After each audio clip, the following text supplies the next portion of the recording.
drop like rain, nigga, watch me hit those trees. Okay, let's do this. I've been thinking about how I was going to execute this, and today's the day I landed on my final answer. I'm going to do a video on every Konoha team. This will include going in depth on each member and sensei, personally, the dynamics within the team, and the assessment of the team as a whole. And because I feel like that's not enough, I'll also do a versus type deal where I'll talk about how the teams stack up against each other. And if all that is understood, we're moving on to the team in question. Today is Team 3, which consists of Tintin, Rock Lee, Neji Hyuga, and Might Guy, the oldest team in the Konoha 12, and the only team that didn't attend the academy alongside the others, as they had graduated a full year earlier. Which is why when introduced they act as more antagonists than the eventual tight-knit group that the Konoha 12 is.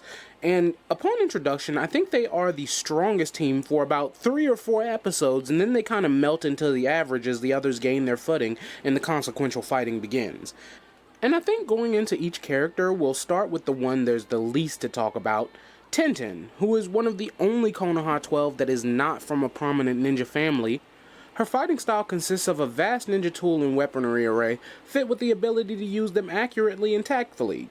Sort of. See, a lot of Tintin's displays through the series are nothing more than her just throwing weapons at people en masse, thus defeating the need for her supposedly ungodly aim. And what's further another thing is she's never even remotely as effective as even her weakest peer, which would probably be Ino, and honestly in a one-on-one, I'm going with Ino 10 times out of 10 because she has a much better showing in any capacity. Tintin's personality isn't all that much either, and that could be chalked up to her having no screen time, but I think the problem lies in the way her small bit of screen time was used. See, I'm no mathematician, but I'd wager about 90 to 95% of all Tintin's spoken lines were about Neji. She never really talks about herself at all, even to herself. The best I can extract from what we're given is that Tintin is extremely accurate, and Neji is just like the ultimate strongest best Scotty Hottie cutie patootie, which is crazy because I'm sure she has 1 or 2 lines about Lee somewhere in there, but I'm still not entirely sure on how she feels about him. Even in Boruto, where they are rumored to have a child, and this is one of the biggest reasons I don't feel like putting effort into Boruto, because something that simple and stupid could be easily confirmed or denied, but the way it hasn't been leads me to believe it's some type of plot point that's yet to be touched on. But if it's not, then why give us a whole next generation thing with it? I have completely veered off from the topic of the video, as I tend to, so let's bring it back and move on to the next member of Squad 3, Neji Hyuga.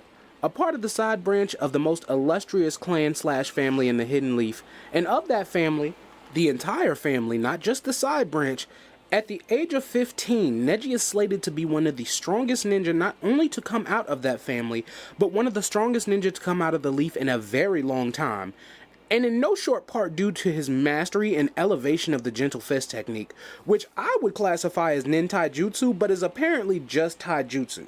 However, unlike his personal hornblower Tintin, Neji isn't just effective every time we see him. He's so adept at his own fighting style, he can move outside the realm of just hand-to-hand with his use of rotation and air palm. Not to mention he can hold his own when it comes to battle tactics. Now, he's nowhere near someone like Shikamaru, but not that many people are. So, when talking about Neji's personality, there are 2 sides to this coin, because when Neji is introduced, he's more standoffish, arrogant, and rude. However, he still comes off as more calm, collected, and mature than all his peers. And during his fight with Hinata, we actually see that fall to the wayside over his grudge with the main branch, and we see him become a lot more aggressive and just animated, if you will. But upon his losing to Naruto, he becomes his adult self in that now his arrogance is confidence with a healthy dose of humiliation. His brooding becomes more of a stoicism, and he is just overall more welcoming as a person. And this change happens instantly from our perspective, because after Neji's loss in the Chunin exams, the next time we see him, he's helping his fellow teammate and rival Lee, which before his loss to Naruto, I don't think Neji would have done this. And from then on, we get nice, caring, best guy Neji. And as for his relationships with his teammates, it's so crazy how much Tintin talks about Neji. And it seems like Neji is still more fond of Lee, even before he changes his life around, and that's the crazy thing. I'll talk about it in each video, but it seems like every team was built around one member. And Team 3's reason for being is Rock Lee. And thus Lee is the member we focus on the most, and because Lee is a traditional taijutsu specialist, that being normal hand-to-hand punches, kicks, and things of that nature, it's hard for me to see a scenario where mid-range or long-range jutsu wouldn't be in the way considering the speed at which Lee fights. And frankly, when you look at the team as an add-on to the central member, all of the teams look way more competent than they do if you just look at the teams for battle synergy alone. Cause Lee's upbeat, over-the-top, enthusiastic nature really stands out when compared to his drier teammates, and complements his mentor's similar disposition by splitting the goofy abnormalcy between the two. And speaking of mentors, my guy is everything that Lee is, just older and better. He's a better fighter, a cooler adult, and the icing on top, he's not relegated to using only taijutsu. And Guy is actually, thankfully, the only sensei that is almost one-to-one with a student of his. And no surprise, that student is clearly his favorite and the one he puts the most time and energy into. But all that being said, I think Team 3 is actually the second strongest team in Konoha.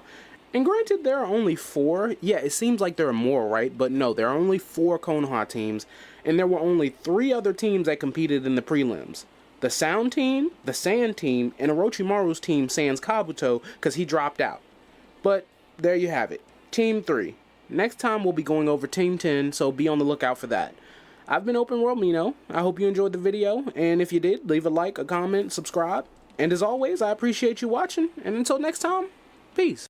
That thunder on me clap, make a nigga think before he act. Have a nigga dying on his back, then we double back. Shooters leaving rubber where you at. That's why niggas never wanna match.